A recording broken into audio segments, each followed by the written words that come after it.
Hello everyone, Alec Elger the SideQuest Gamer here, and I have to ask, when making a video game, is it better to innovate and reinvent the wheel, or keep the core mechanics around because if it isn't broken, why fix it?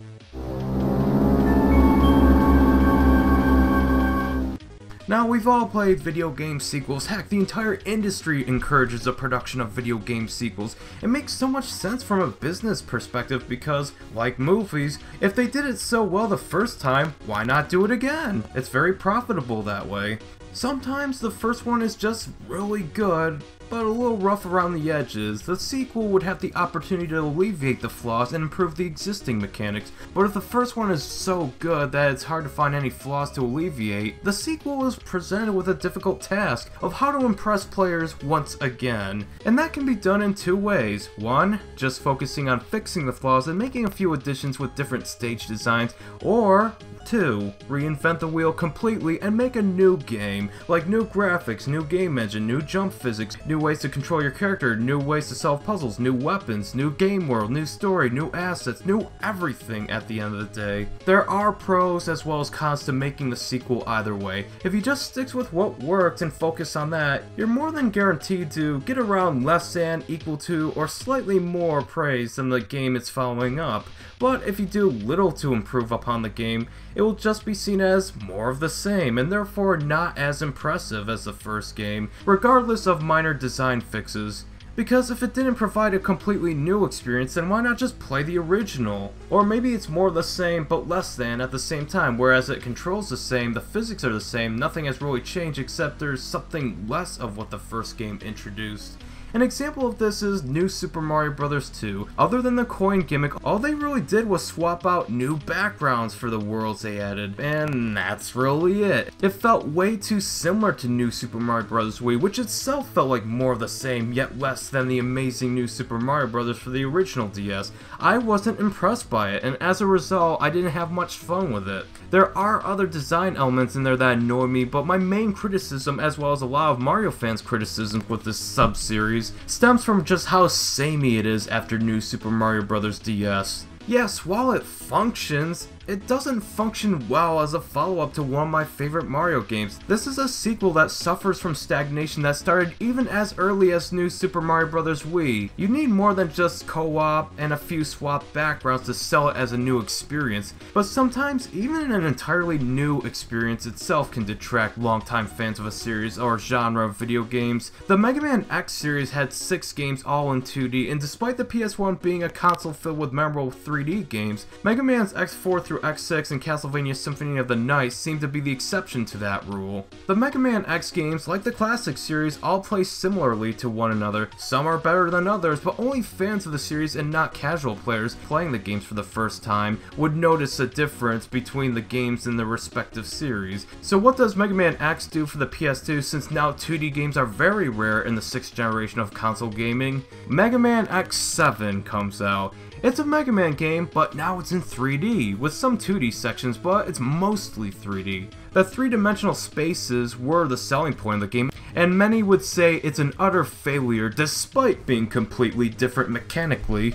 I mean, it is a new artistic direction for the series, but at the same time, a fundamentally poorly constructed product of this idea. Even the Mega Man Legends games on the PlayStation 1, which are completely different than the series standard of Mega Man games, are said to be of relatively high quality as games in their own right. On one hand, we have 2 3D Mega Man games that abandons a lot of what we knew the series for, but on another hand, we have a 3D game with the core ideas of a Mega Man game in place. Both types of games I would say are innovative since nothing played like them at this time, but only 2 out of 3 of those games are fondly remembered by people. X7 will continue to be seen as the vomit stain of the X series, with many saying it betrayed everything the series was known for. So with these risks of doing either when making a video game, what exactly are the rewards? Well, if you do play it safe when it needs to be safe. Doom 2 is fundamentally Doom 1 with a double barrel shotgun and new enemy types. It pretty much plays the same, but with this new weapon and new enemy types, I had slightly more fun with Doom 2 than I did with the original. Some would disagree, but I feel like this is where it's justified in charging the same price for an expansion sequel. The new enemy types provide a new challenge, and the double barrel shotgun provides a new way to conserve ammo and take out enemies. So overall, Doom 2 felt like a more rewarding experience. Not to mention it fixed the only flaw of Doom 1 I could find, being a shareware model, taking away all of your weapons at the beginning of each new episode regardless of performance.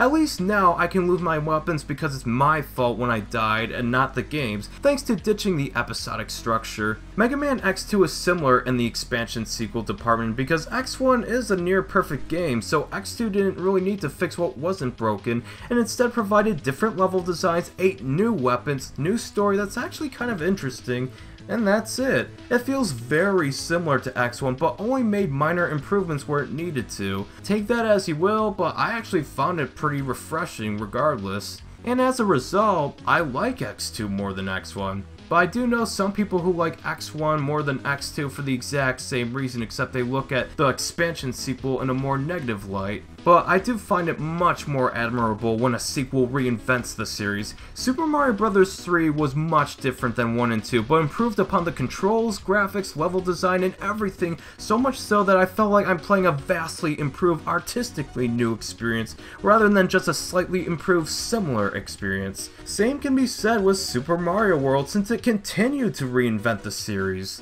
The idea of either innovating game design or stagnating a formula that works is up to the developer. Even though I prefer developers to reinvent the wheel and provide a vastly new experience, I can accept a video game that just has minor innovations it can call its own. Sonic 1 for the Sega Genesis was the first Sonic game introducing platforming that relies heavily on Sonic's speed and momentum. There was nothing quite like it in the platformer genre before, so it felt like a new and innovative approach to platformer game design. Sonic 2 isn't as innovative, yet it is at the same time. It has more levels and introduces the spin dash, increasing the speed-based platforming, and the option of either co-op multiplayer or an AI-controlled ally was pretty innovative for the time. And Sonic 3, mechanically speaking, is very similar to Sonic 2, except it has little innovations that improve the experience immensely, like the fire and electric shield power-ups, as well as level design about speed, platforming, and exploration thanks to the addition of special rings hidden in each level that have access to a special stage needed to get the best ending of the game. So in that regard, it doesn't really have to be one or the other. Sometimes a mix of being somewhat innovative yet still similar to the core mechanics is all you need for a game to feel fresh. This doesn't just have to apply to video game sequels in general, even though they're more likely to be praised for being innovative yet again, or being the same good old gameplay people knew and love. Then again, an entirely new game faces a similar challenge, except faces more risks than when a sequel to a game does it, especially since when a game introduces an idea but isn't as polished, imitators are more likely to polish the idea more and get somewhat undeserved credit for being innovative.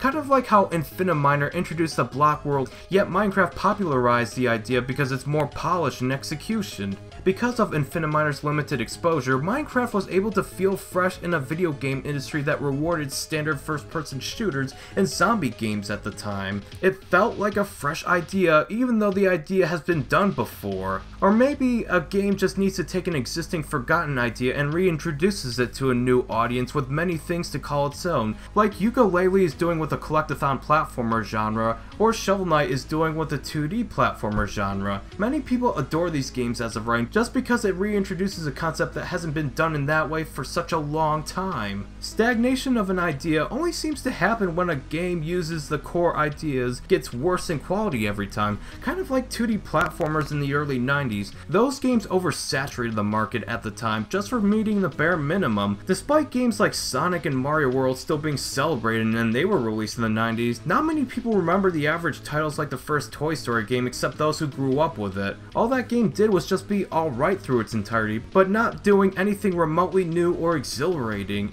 Even the pre-rendered 3D visuals, which was a selling point, has been done a year before, so it's not like it can call that innovation its own. First-person shooters of today are another example of an oversaturation causing stagnation with the video game genre. All these games nowadays focus more on the multiplayer and not so much the campaign, which is what people like me used to love about first-person shooters. It became more cinematic and less of a game at the same time. Yes, they're shooting, but just the bare minimum. Many would agree that this genre has stagnated, until Doom 2016 came out, and now many people are praising this one game. Even detractors of modern FPS games are eating it up simply because this game found a new way to make FPS games a lot of fun. At the end of the day, it really depends on how you make a game with new ideas. Whether they completely change the game or slightly change it, games should always try to push for a new idea so they have something to give themselves their own identity, and never play it too safe where you just might as well play the first one. Whether the game is good enough to recommend to others is up to the consumer at the end of the day, whether it be for innovation or for keeping it familiar. Thank you all so much for watching, and remember to stay awesome!